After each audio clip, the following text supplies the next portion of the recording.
Please join in when you can. I've been over Snowdon, I've camped upon Crowdon, I've been by the Wainstones as well. I've sunbathed on Kinder, been burnt to a cinder, and many more things I can tell. Me rucksack is off in me pillow, and the heather's off in me bed.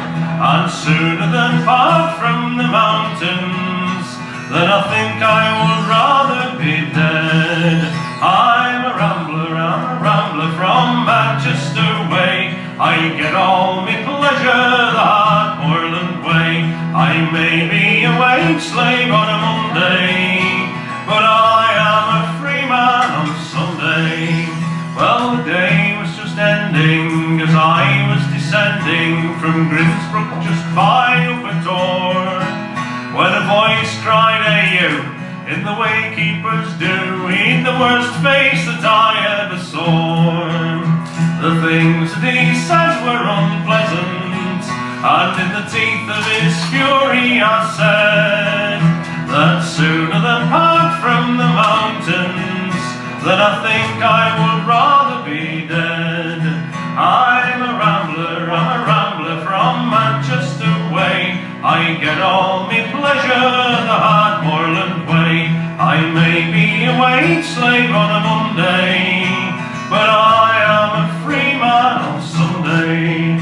Well, he called me a louse, he said, think of the grouse. Well, I thought, but I still couldn't see how old Kinder Scout and the moors round about couldn't take both the poor grouse and me. He said, all this land is me master's, but at that I stood shaking me head. For sooner than part from the mountains, then I think I would rather be dead. I'm a rambler from Manchester way. I get all me pleasure the hard moorland way. I may be a wage slave on a Monday, but I am a free man on Sunday. I once courted a maid, a spot welder by trade. She was fair as the rowan in bloom, and the blue of her eyes matched the blue moorland skies, and I wooed her from April till June. On the day that we should have been married, well, I went for a ramble instead. For sooner than part from the mountains, then I think I would rather be dead. I'm a rambler from Manchester way. I get all me pleasure the hard moorland way. I may be a wage slave on Monday, but I am a free man on Sunday. So I go where I will, over mountain and hill, and I'll lie where the bracken is deep. I belong to the mountains, the pure crystal fountains, where the grey rocks rise rugged and steep. I've seen the white hare in the gully, and the curlew fly high overhead. And sooner than part from the mountains, then I think I would rather be dead.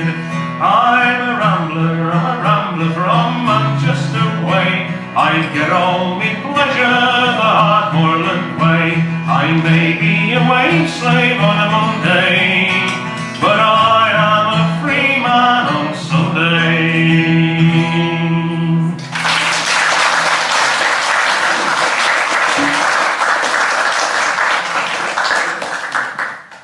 Thank you very much. I'll do a poem and a song about children and different aspects of children. First one is called Our Joe's Lad, and it goes like this. Each time our Joe became a dad, he'd act all posh and regal, and hoping it would be a lad, he'd boot top room at Theagle. But every time he'd get let down, as lass would follow lass, his brow would wrinkle in a frown, and he'd scarcely raise his glass. Relations didn't mind one bit, 12 lovely doos they'd had. They'll say, well done Joe, this is it, 10 bob says it's a lad.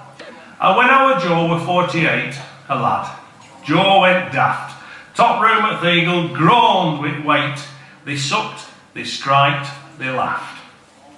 Who does he favour, Joe? Asked one. Which one of your family does he resemble, Joseph? Your Jack, your Jem, or your Grace? And Joe grinned. I've no idea, how, son. I haven't looked at his face.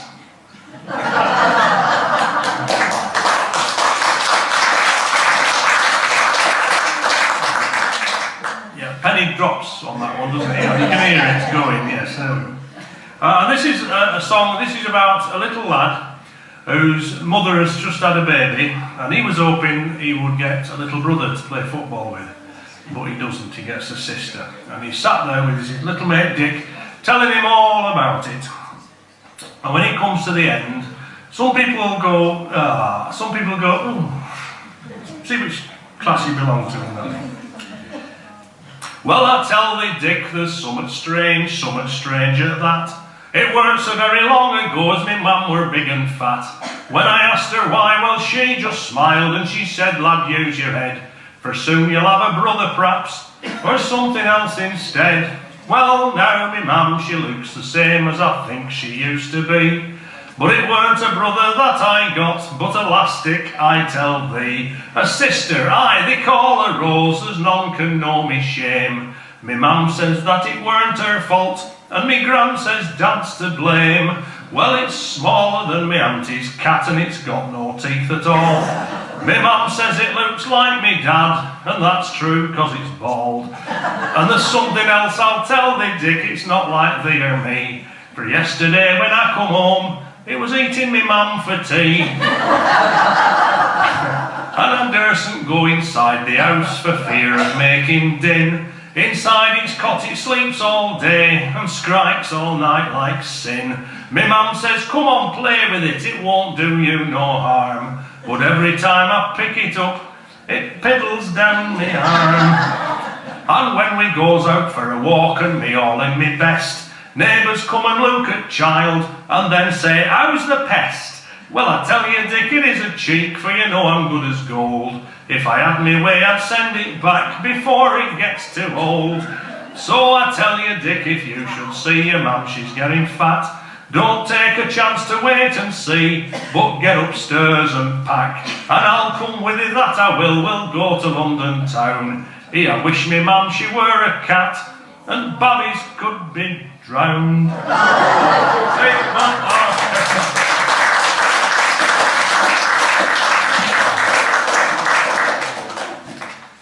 Right, this is a writer's group.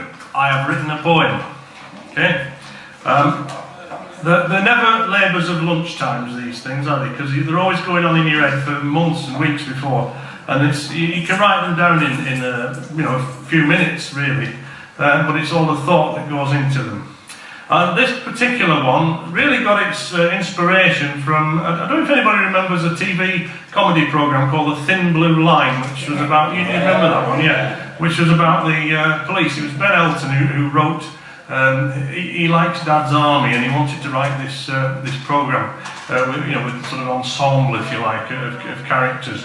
And there was one particular, does anybody remember the guy who played the CID chap? I think his name was David Haig. David, a brilliant actor. And they're in the van at a football match, all these policemen and ladies, and he's sat in the middle at the back, head in his hands, sort of thing like this.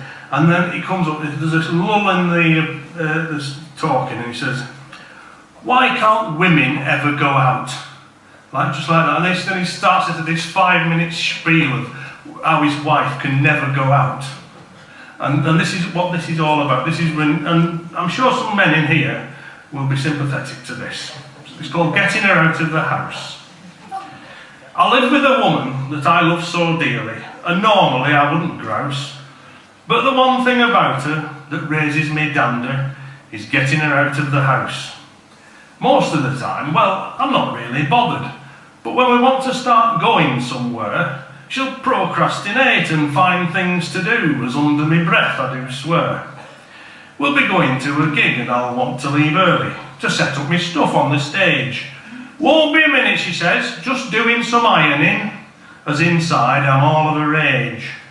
There's a train that we need to get down to London, the 7:09 from North Western. I'm ready to leave, but she's changing her knickers and putting a different vest on. If the 4-minute warning should go any moment, I'd be ready to go meet me maker.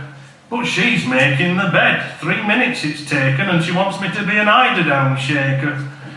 I pace up and down like a frustrated tiger inside a small cage at the zoo. I like to be early and never be late. A minute overtime will not do. If we don't go now, we'll never get parked. The space is a premium there. But she's collected the pots and she's filling the dishwasher. For me consideration, she just doesn't care. There's no way I can change her. I'll put the clocks forward to give us half hour more. But she'll still be the same, finding things that need doing before we get out of the door. We get there at last. We've been riding round car park, just waiting for someone to go. We're 5 minutes early, but I just get moaned at. I could have done some more ironing, you know.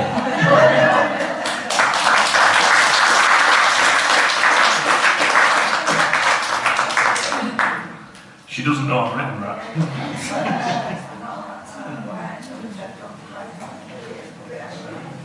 Does that ring any bells if some of you fellas? Yeah.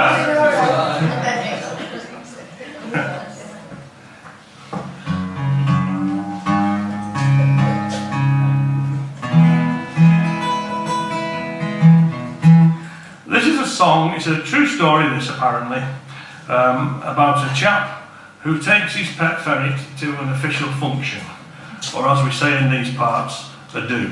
Alright? And this is what happens. You might have heard this, it's one of the olden tinkers runs this. I'll start with the chorus. Oh, I was there, so were you, the mayor and the vicar and the council too, with the wives and ladies on full view, the night John Willie took his ferret to a do. He slipped his lead with some butter from the sauce. He patterned all the table with his dirty little paws. Oh, said the vicar's wife, this rabbit isn't dead, as he danced a little jig around the hat upon her head. Oh, I was there, so were you, the mayor and the vicar and the council too, with the wives and ladies on full view, the night John Willie took his ferret to a do. He ran round her collar and down the front he tore. He wriggled down her knicker leg and danced upon the floor. Oh, said the vicar, that's a sewer rat, I'm sure. Well, if that's the case, his wife replied, I wish we had some more. Oh, I was there, so were you, the mayor and the vicar and the council too, with the wives and ladies on full view, the night John Willie took his ferret to a do. He swam through the soup and he nibbled at the peas. He dribbled all the gravy down the mare's knocky knees. And then he quenched his ferret's thirst with half a pint of shandy, and then relieved his little self in Mrs. Riley's brandy. I was there, so were you, the mayor and the vicar and the council too, with the wives and ladies on full view, the night John Willie took his ferret to a do. Well, the ladies left their tables and began to dance with fright. They shouted out in panic at the little ferret's sight. He nibbled at the stockings and he tickled all the knees, and the vicar's wife kept shouting, give me some of that please. Oh, I was there, so were you, the mayor and the vicar and the council too, with the wives and ladies on full view, the night John Willie took his ferret to a do. He ran up and down the curtains and he swam about the punch.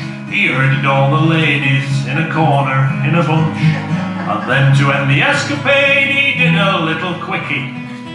He ran up the speaker's dinner suit and he nibbled at his collar. I was there, so were you, the mayor and the vicar and the council too, with the wives and ladies on full view, the night John Willie took his ferret to a do. Well, they caught the little fellow and they put him in a box. They give him anaesthetic from the vicar's woolly socks. They sang him Annie Laurie in the mayor's own car, and then they got him back as fast as hell to John Willie's pen. Oh, I was there, so were you, the mayor and the vicar and the council too, with the wives and ladies on full view, the night John Willie took his ferret to a do. Thank you. Right, I'll sing this song. It's called She Was Very Fond of Dancing, which you may know it as the Calico printer's Clerk. Yes? No? Yes? Somebody might have done it. Might have heard the Houghton Weavers do it, that's why I heard it. And the version you will have heard will be this one. She was very fond of dancing, but allow me to remark that one fine day she danced away with the Calico printer's Clerk. Well, you can forget that. Right? That tune was made up in the 60s. Somebody found the words, they didn't have a tune, so they made a tune up, and people have been singing it ever since.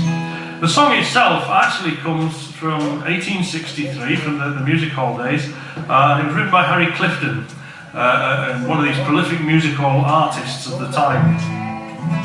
The tune, the original tune, because we know it's the original because we found the sheet music for it, was written by Charles Coote Jr.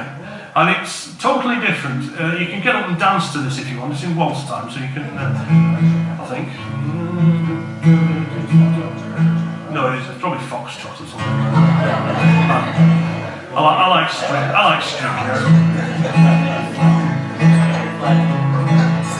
It goes like this. In Manchester, that city of cotton twist and twills, lived the subject of me ditty and the cause of all me ills. She was handsome, young and 20, her eyes were azure blue. Admirers she had plenty, and her name was Dorothy Drew. She was very fond of dancing, but allow me to remark that one fine day she danced away with the Calico printer's Clerk. At a private ball I met her in 1863. I never shall forget her, though she proved unkind to me. I was dressed in the pink of fashion, me lavender gloves were new, and I danced the valse circassian with charming Dorothy Drew. She was very fond of dancing, but allow me to remark that one fine day she danced away with the Calico printer's Clerk. We schottished and we polkaed to the strains the band did play. We waltzed and we mazurkaed till she waltzed me heart away. I whispered in this fashion as round the room we flew, doing the farce of Eaur, I love you, Dorothy Drew. She was very fond of dancing, but allow me to remark that one fine day she danced away with the Calico printer's Clerk. For months and months attention unto her I did pay, till with her condescension she left me quite astray. The money I expended I'm ashamed to tell to you, but I'll tell you how it ended with myself and Dorothy Drew. She was very fond of dancing, but allow me to remark that one fine day she danced away with the Calico printer's Clerk. I received an intimation she a visit meant to pay unto a near relation who lived some miles away. In a month she'd be returning, I must make a short adieu, but her love for me was burning, deceitful Dorothy Drew. She was very dancing, but allow me to remark that one fine day she danced away with the Calico printer's clerk. At 9 o'clock next morning to breakfast I sat down. The smile my face adorning was soon turned into a frown. For in the morning paper a paragraph met me view that Jones, a Calico printer's clerk, had married Miss Dorothy Drew. She was very fond of dancing, but allow me to remark that one fine day she danced away with the Calico printer's clerk. She was very fond of dancing, but allow me to remark that one fine day she danced away with the